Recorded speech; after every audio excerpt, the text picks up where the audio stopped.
ఈ మూవీలో అయితే 18+ కంటెంట్ ఉంటుంది. చిన్న పిల్లవాళ్ళైతే ఈ వీడియోని స్కిప్ చేసేయండి. అలాగే ఈ మూవీకి చాలా అవార్డ్స్ కూడా వచ్చినాయి. అంత బాగా ఈ మూవీలో ఏ కంటెంట్ ఉందో కూడా ఇప్పుడు మనం అయితే చూద్దాం. ఇక మూవీ స్టోరీలోకి వెళ్ళిపోతే మూవీ స్టార్టింగ్ సీన్ లో మనకి ముంబై సిటీని చూపిస్తారు. సిటీ చాలా రద్దీగాని జనాలతో ఉంటుంది. ఆ తర్వాతే మన మూవీలోని మెయిన్ క్యారెక్టర్ అయిన ప్రభాని చూపిస్తారు. ఈమె నర్స్ కింద పనిచేస్తూ ఉంటుంది. అయితే ప్రభాకి మ్యారేజ్ అయితే అయిపోయి ఉంటుంది. కానీ తన హస్బెండ్ మ్యారేజ్ అయిన 1 వీక్ కే జర్మనీ వెళ్ళిపోయి ఉంటాడు. వెళ్ళిపోయిన తర్వాత రోజు నుంచి అసలు అది ప్రభాకి అయితే ఒక్కసారి కూడా కాల్ అయితే చేయడు. దానివల్ల ప్రభా తన హస్బెండ్ ని చాలా మిస్ అవుతూ ఉంటుంది. అందరికీ ఉన్నట్టే ప్రభాకి కూడా పెళ్ళైన తర్వాత చిన్న చిన్న కోరికలు అయితే ఉంటాయి. తన హస్బెండ్ తో ఉండాలి, ఆమె ఎంజాయ్ చేయాలి అని. కానీ తన హస్బెండ్ దూరం ఉండటం ద్వారా ఆమె చాలా డిసప్పాయింట్ అవుతూ ఉంటుంది. ఆ బాధ నుంచి బయటపడటం కోసం ఎప్పుడూ ప్రభ ఏదో ఒక పనిని చేస్తూనే ఉంటుంది. అయితే ప్రభ వచ్చేసి సీనియర్ నర్స్ కింద పనిచేస్తూ ఉంటుంది. ఈ సీనియర్ నర్సులు అందరూని వాళ్ళ కింద పని చేయడానికి జూనియర్ నర్సుల్ని సెలెక్ట్ చేసుకుంటూ ఉంటారు. అలాగే ప్రభ అను అనే అమ్మాయిని సెలెక్ట్ చేసుకుంటుంది. ఈ అను అనే అమ్మాయి ప్రభ కూడా ఒకటే రూమ్ లో రెంట్ కి అయితే ఉంటారు. ఇలాగా కొన్ని రోజులు గడిచిపోతూ ఉంటాయి. ప్రభ అయితేని తన వర్క్ ని కంప్లీట్ చేసుకుని ఇంటికి వచ్చి తన హస్బెండ్ కాల్ చేస్తాడేమో అని అలా వెయిట్ చేస్తూ కాల్ రాకుండా ఉంటుంది. మళ్ళీ ప్రభ తన డ్యూటీకి వెళ్ళిపోతూ ఉంటుంది. ఇలాగా కొన్ని రోజులు గడిచిపోతాయి. అయితే ఒక రోజు ప్రభ తన ఇంట్లోని ఫిష్ ఫ్రై చేస్తూ ఉంటుంది. ఆ వాసనకి ఒక పిల్లి పిల్ల వాళ్ళ ఇంట్లోకి వస్తుంది. అను ఆ పిల్లి పిల్లని తీసుకుని ముద్దు చేస్తూ ఉంటుంది. అలాగే అను ప్రభతో అంటుంది, ఈ నెల నేను రెంట్ పే చేయలేను, నా రెంట్ కూడా నువ్వు కట్టొచ్చు కదా అంటని ప్రభ దానికి ఓకే అంటుంది. అను కూడా చాలా ఆనందపడి ప్రభని వెనక నుంచి వచ్చి హక్ చేసుకుంటుంది. అప్పుడు ప్రభ కూరగాయలు కోస్తూ ఉన్నందువలన తన చేతినైతేని తెగ్గోసుకుంటుంది. వెంటనే అను భయపడి ప్రభ చేతిని తీసుకుని నోట్లో పెట్టుకుని బ్లీడింగ్ ని ఆపడానికి ట్రై చేస్తూ ఉంటుంది. అప్పుడు ప్రభ అనుని తిట్టి, నువ్వు ఒక నర్స్ అన్న విషయం మర్చిపోయావా అని తన వేలిని సింక్ ట్యాప్ దగ్గర పెట్టి బ్లీడింగ్ అయితే ఆఫ్ చేస్తుంది. ఇక కొద్ది సమయం తర్వాత ప్రభాకి పోస్ట్ ద్వారా ఒక రైస్ కుక్కర్ అయితే వస్తుంది. ఆ కుక్కర్ పైన మేడ్ ఇన్ జర్మనీ అని అయితే రాసి ఉంటుంది. ప్రభ ఆ కుక్కర్ ని చూసి ఈ కుక్కర్ మా హస్బెండే పంపించాడు అని అనుకుంటుంది. కానీ ఆ కుక్కర్ ని ఆమె యూజ్ చేయాలి అని అనుకోదు. ఎందుకంటే ఈమెకి పెళ్ళయి ఇన్ని రోజులైనా గానీ తన హస్బెండ్ అసలు తనని పట్టించుకోడు. కనీసం ఒక ఫోన్ కాల్ కూడా చేయడు. అందుకు ప్రభాకి కోపం వచ్చి ఆమె ఆ కుక్కర్ ని ఇగ్నోర్ అయితే చేసేస్తుంది. నెక్స్ట్ సీన్ లో ప్రభాకి అను సియాజ్ అనే ఒక ముస్లిం అబ్బాయిని ప్రేమిస్తున్నట్టు తెలుస్తుంది. ఒకవైపు అను కూడా ఆ అబ్బాయితోని చాలా క్లోజ్ గా నడుచుకుంటూ ఉంటుంది. వీళ్ళిద్దరి మధ్యన చాలా రోజుల నుంచి ప్రేమ కొనసాగుతూ ఉంటుంది. ప్రతిరోజు వీళ్ళు కలిసి ఆ ట్రాఫిక్ లోని తిరుగుతూ అలాగే పార్కుల్లో తిరుగుతూ పబ్లిక్ లోనే రొమాన్స్ చేసుకుంటూ చాలా హ్యాపీగా గడుపుతూ ఉంటారు. ఒకవైపు ఈ విషయం అంతని ప్రభాకు కూడా తెలుసు. కానీ ఆమె తెలియనట్టు అనును కూడా అడగకుండాని నార్మల్ గా అయితే ఉంటుంది. ఇంకొక వైపు అను కూడా ప్రభ తన సీనియర్ నర్స్ కాబట్టి ఆమెకి చెప్పాలా లేదా అన్నట్టు ఆలోచిస్తూ భయంతోని చెప్పకుండా ఉండిపోతుంది. నెక్స్ట్ సీన్ లోని ఎప్పుడులాగే అను తన ప్రియుడితోని ఫుల్ గా ఎంజాయ్ చేసి ఇంటికి వచ్చి నీరసంగా పడుకుని ఉంటుంది. ఇంకా ఆ రోజు నైట్ ఫుల్ గా గాలి వేస్తూ వర్షం వస్తూ ఉంటుంది. ప్రభ ఇంటి తలుపులన్నీ లాక్ చేస్తుంది. ఇంటి లోపలికి వాటర్ వస్తూ ఉంటాయి. ఆమె ఆ పని చేస్తూ ఉండగాని ప్రభాకి తన హస్బెండ్ పంపించిన రైస్ కుక్కర్ కనిపిస్తుంది. ఇంకా ప్రభ ఆ రైస్ కుక్కర్ ని తీసుకుని ఆ రైస్ కుక్కర్ నే తన హస్బెండ్ అనుకుని దాన్ని హక్ చేసుకుని ఫీల్ అవుతుంది. ఇక నెక్స్ట్ సీన్ లో మనకి మనోజ్ అనే ఒక ఫిజియోథెరపిస్ట్ ని చూపిస్తారు. ఇతను ప్రభ పనిచేస్తున్న హాస్పిటల్లోనే పనిచేస్తూ ఉంటాడు. అయితే ఇతనికి హిందీ అయితే రాదు. ప్రభ కూడా అతనికి కొద్దిగా హిందీ నేర్పిస్తూ ఆ సిటీలోని అతను సర్వే అవడానికి హెల్ప్ చేస్తూ ఉంటుంది. అలాగే వీళ్ళిద్దరూ ఫ్రెండ్స్ అవుతారు. అయితే మనోజ్ కి కవితలు రాసే అలవాటు ఉంటుంది. అతను కొన్ని కవితలను అయితే రాసి ప్రభాకు ఇచ్చి చదవమంటాడు. ప్రభ కూడా ఆ కవితల్ని చదివి చాలా బాగున్నాయని చెప్తూ ఉంటుంది. అలాగా ప్రభ మనోజ్ కి కొద్దిగా అట్రాక్ట్ అవుతూ ఉంటుంది. అలాగా ఒక రోజు అను తను పెంచుకుంటున్న పిల్లిని మనోజ్ కి చూపిస్తుంది. ఆ పిల్లి పొట్టలోని పిల్లలు ఉన్నాయో లేదో చెక్ చేయడం కోసం అను మనోజ్ చేతిని పట్టుకుని ఆ పిల్లి పొట్టపైన పెట్టి చెక్ చేయమని అంటుంది.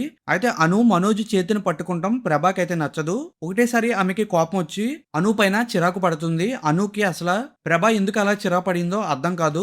అయితే ఒక రోజు మనోజ్ ప్రభా దగ్గరికి వెళ్ళి నేను ఈ ముంబై సిటీని వదిలేసి వెళ్ళిపోతున్నాను అని చెప్తాడు. ప్రభ ఎందుకు అని అడగగాని నాకు ఇక్కడ మాట్లాడే లాంగ్వేజ్ రావట్లేదు, అయినా గానీ నేను ఈ సిటీలో ఉంటున్నాను, దీనివల్ల నాకు ఎటువంటి ఉపయోగం లేదు, నువ్వు కూడా నాతో వస్తే మన ఇద్దరం వెళ్ళిపోదామని మనోజ్ అంటాడు. కానీ ప్రభ మాత్రం నేను నీతో రావడం కుదరదు అని డైరెక్ట్ గా చెప్పేస్తుంది. ఎందుకంటే ఎందుకంటే ఈమెకి పెళ్లి అయింది కాబట్టి. నెక్స్ట్ సీన్ లోని మనకి ఇంకొక లేడీని చూపిస్తారు. ఈమె ప్రభ పనిచేస్తున్న హాస్పిటల్లోనే కుక్ కింద పనిచేస్తూ ఉంటుంది. ఈమె పేరు వచ్చేసి పార్వతి. అలాగే ఈమె ప్రభాకి ఒక మంచి ఫ్రెండ్ కూడా. అయితే పార్వతి చాలా రోజుల నుంచి ఒక ప్రాబ్లం ని ఫేస్ చేస్తూ ఉంటుంది. ఆమె ఉంటున్న ఇల్లుని ఒక పెద్ద కంపెనీ వాళ్ళు తీసుకుని ఆ ప్లేస్ లోని ఒక పెద్ద కాంప్లెక్స్ కట్టడానికి ట్రై చేస్తూ ఉంటాడు. కానీ పార్వతికి ఆ ఇల్లు తన హస్బెండ్ చనిపోయిన తర్వాత తను ఉండడానికి ఆ ఇల్లు తన పేరుకి గవర్నమెంట్ వాళ్ళు మార్చి ఉంటారు. అయితే ఇప్పుడు ప్రస్తుతానికి ఒక కంపెనీ వాళ్ళు ఆ ఇంటిని లాక్కోవాలని ట్రై చేస్తూ ఉంటారు. ఆ కేసు మీద ప్రభ అలాగే పార్వతి ఒక లాయర్ దగ్గరికి వెళ్ళి ఆ లాయర్ తోని డిస్కస్ అయితే చేస్తారు. అయితే ఆ లాయర్ చెప్తాడు, ఈ కేసు మీరు గెలవాలి అంటేని ఆ ఇంటికి సంబంధించిన డాక్యుమెంట్లు మీ దగ్గర ఉండాలి అని. అయితే పార్వతి దగ్గర ఆ ఇంటికి సంబంధించిన డాక్యుమెంట్లు ఏమి ఉండవు, అందువలన ఆ కేసు కూడా గెలవలేరు అని వీళ్ళిద్దరూ అర్థం చేసుకుంటారు. ఇంకా వెళ్లే దారిలోని ఆ బిల్డర్ కి సంబంధించిన కంపెనీ పోస్టర్ చూసి వీళ్ళిద్దరికి కోపం వచ్చి ఆ పోస్టర్ పైన రాళ్ళు విసురుతారు. తర్వాత పార్వతి ప్రభాని అడుగుతుంది, మీ హస్బెండ్ నీకు కాల్ చేసి ఎన్ని రోజులు అవుతుంది అని. అప్పుడు ప్రభా చెప్తుంది, మా హస్బెండ్ అసలు నన్ను వదిలి వెళ్ళిన రోజుల నుంచి ఒక్కసారి కూడా కాల్ అయితే చేయలేదు అని. అప్పుడు పార్వతి అది విని, కొంతమంది మగవాళ్ళు ఇంటే వేరే దేశం వెళ్ళినప్పుడు అసలు నాకు ఒక పిల్లలు ఉన్నారు అన్న విషయాన్ని మర్చిపోయి ప్రవర్తిస్తూ ఉంటారు అని పార్వతి చెప్తుంది. తర్వాత పార్వతి ప్రభాతో అంటుంది, నేను ఇంకా ఈ సిటీలోని పని చేయలేను, నా సొంత ఊరు వెళ్ళిపోయి అక్కడే నేను పని చేసుకుంటూ అక్కడే బతుకుతాను అని అంటుంది. అలాగే ప్రభాని అనును కూడా మా ఊరు రండి కొన్ని రోజులు ఉండి వెళ్ళిరు గాని అని పార్వతి పిలుస్తుంది. ఇంకా ప్రభ అను కూడా సరే కొన్ని రోజులు ఈ సిటీకి దూరంగా ఉందాము అని పార్వతి అలా విలేజ్ కి వెళ్తారు. ఆ విలేజ్ వీళ్ళిద్దరికి చాలా బాగా నచ్చుతుంది. ఒక రోజు ఆ విలేజ్ లోని వీళ్ళిద్దరూ కలిసి మందును కూడా తాగుతారు ఫస్ట్ టైం. ఆ మందు మత్తులోని వీళ్ళిద్దరూ చాలా ఎంజాయ్ చేస్తారు. ఆ విలేజ్ వీళ్ళిద్దరికి చాలా బాగా నచ్చుతుంది. అక్కడ చాలా హ్యాపీగా వెళ్ళి స్పెండ్ చేస్తూ ఉంటారు.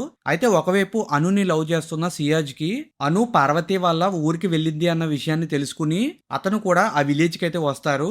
అయితే సియాజు అనుని పెళ్లి చేసుకోవాలి అని అనుకుంటాడు.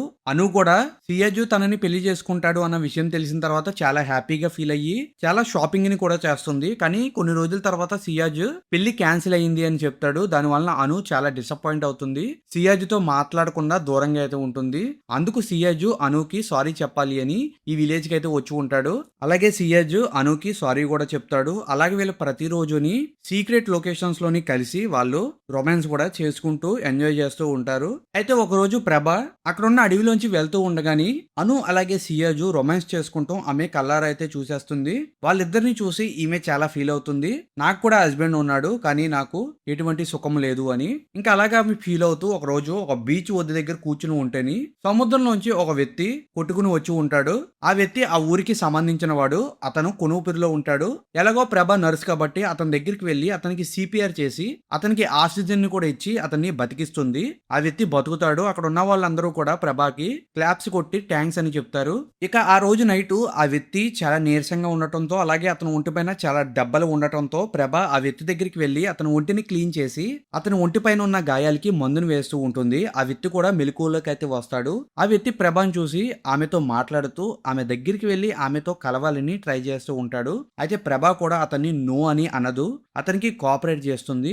తర్వాత ప్రభ ఆ బీచ్ దగ్గర నుంచుని ఆమె ఆలోచిస్తూ ఉంటుంది, ఇంకా ఎప్పటికీ నా హస్బెండ్ అయితే తిరిగి రాడు, నేను అతని పైన ఆశలు పెట్టుకుని నా జీవితాన్ని ఇలా నాశనం చేసుకోకూడదు, నేను ఒక కొత్త జీవితాన్ని స్టార్ట్ చేయాలి అని ఈమె అనుకుంటూ ఉంటుంది. అప్పుడే అక్కడికి అను వస్తుంది. ప్రభ అను వైపు చూసి, నీ ప్రియుడు ఎక్కడున్నాడు, తీసుకురా, నాకు అంతా తెలుసు అని అంటుంది. అను ఆ మాటలు విని షాక్ అవుతుంది. ప్రభాకి ఎలా తెలుసు అని సియాజ్ అయితే అక్కడికి పిలుస్తుంది. ప్రభ సియాజ్తో కూడా మాట్లాడి వీళ్ళిద్దరు పెళ్లి చేయాలి అని అనుకుంటుంది. తర్వాత ప్రభ అను అలాగే సియాజ్ పార్వతి వీళ్ళ నలుగురు అక్కడున్న బీచ్ వైపు చూస్తూ కౌరులు చెప్పుకుంటూ ఆనందంగా గడుపుతూ ఉంటారు. ఇక ఈ సీన్ తోనే ఈ మూవీ ఎండ్ అయిపోతుంది.